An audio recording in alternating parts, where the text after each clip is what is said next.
feel a need to be happy in order to live our everyday lives. We need to satisfy the self-esteem needs in the Maslow's hierarchy of needs. That is why when it comes to stress, people have different ways of dealing with it. According to the American Psychological Association, 37% of people have reported to eating unhealthy foods in order to manage their stress. To start off, people stress every day, all day. Naturally, we look for something to cheer us up. Therefore, if a person's way of coping is stress eating, that right there is a reason why we need to make sure that all this eating is not harming our body. I personally know people who resort to eating when they are stressed out. There's something about the taste of fresh baked cookies and chocolate ice cream that helps us feel better, and this can definitely lift our spirits on a bad day. But unfortunately, for some people, this has caused them to become lazy and gain weight over time. However, the fact that people can grab a quick snack before heading out to work is very convenient. But some people might not be able to afford healthy foods. And according to the Washington Examiner, about 20% of people are living off of food stamps. These food stamps can allow people to buy things like bread, cereal, fruits, vegetables, meat, and dairy products. These foods are healthy and are available to people who cannot afford them. A reason why people may object to this is because we all seem to think that the solution to fixing things as a nation is to just pass a law. But in reality, it is not that easy. Many people will oppose this law, especially when they figure out why this law might be passed. Some oppositions might be that people can eat whatever they want and they should have the freedom to eat whatever they want, and it is unfair to charge more for foods that are looked down upon from different health groups.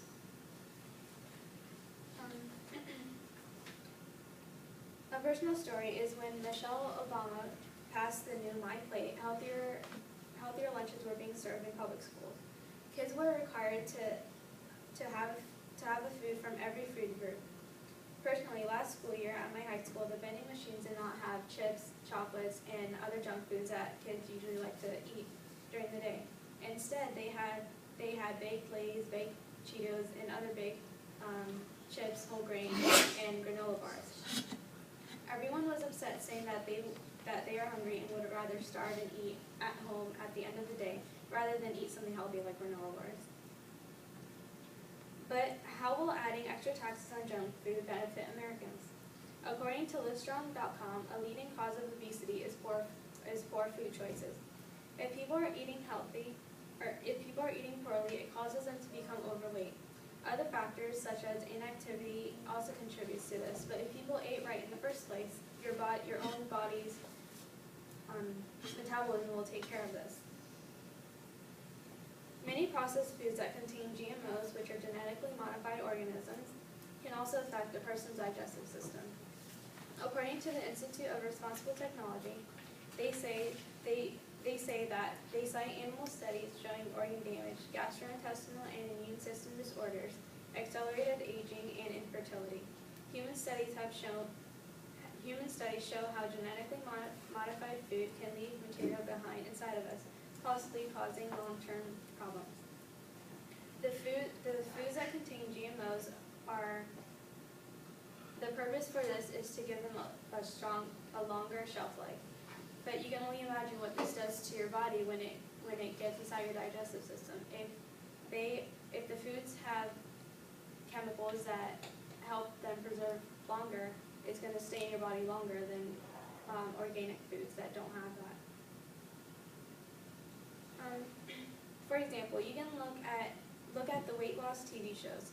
There are always people who have unhealthy lifestyles and are just too busy to go to the gym, work out, or go buy fresh produce at the fresh supermarket.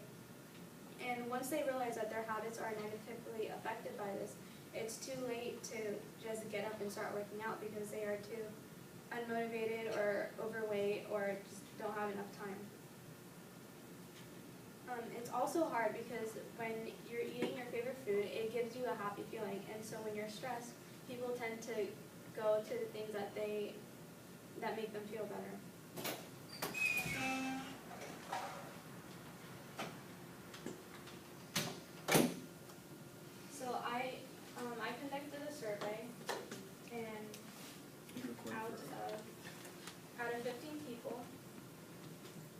40% said no, and 60% said yes to if U.S. should raise prices on junk foods in the hopes of getting people to eat healthier.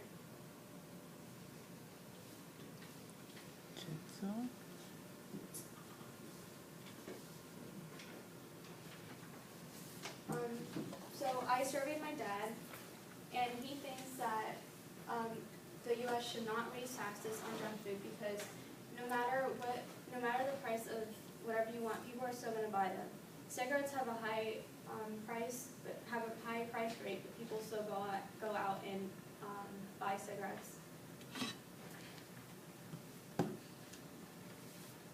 I also interviewed my friend, and she says that yes, America should raise the taxes because people will limit their spending on unhealthy foods. It will increase their health in the long run because they are forced to purchase healthier foods.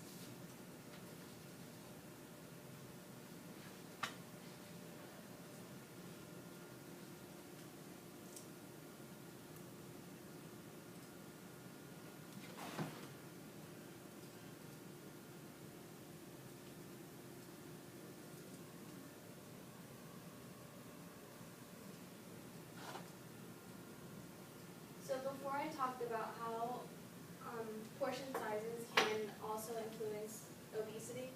So this picture shows us that 20 years ago, this was a normal size bagel, and now today it has increased by 3 inches.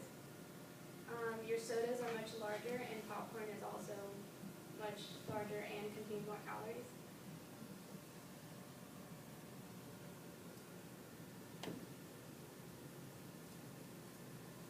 And this is how much we should be eating every day, but people don't.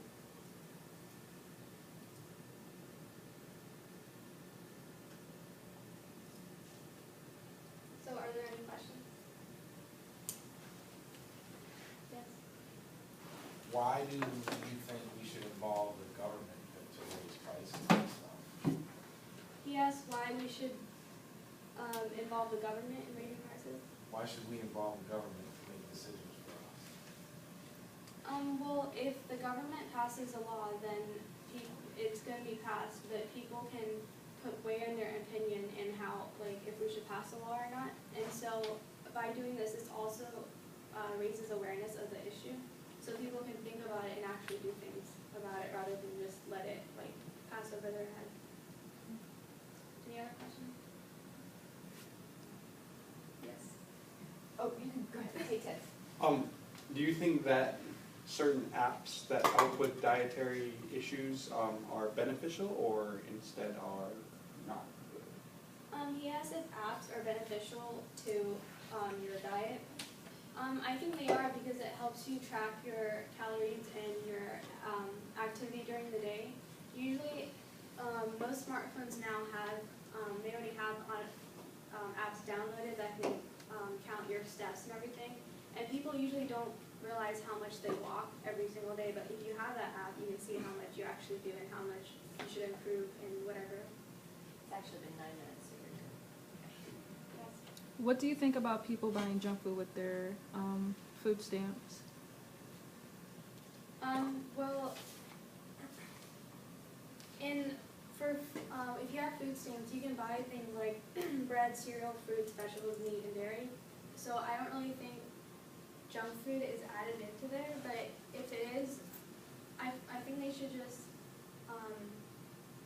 like start working out or something and not just like eat. Do you think maybe they should start monitoring what's being bought with government assistance? Actually, when I interviewed my dad, he said that instead of raising prices, we should just get the manufacturers and the companies to change their ingredients in the food so that we don't have GMOs and other chemicals in the food. We actually have real ingredients. So, in conclusion, now that I've shared the reasons to why the U.S. should raise extra taxes on junk food, I hope you will agree this is the right step for America to take in becoming a healthier country. The healthier one is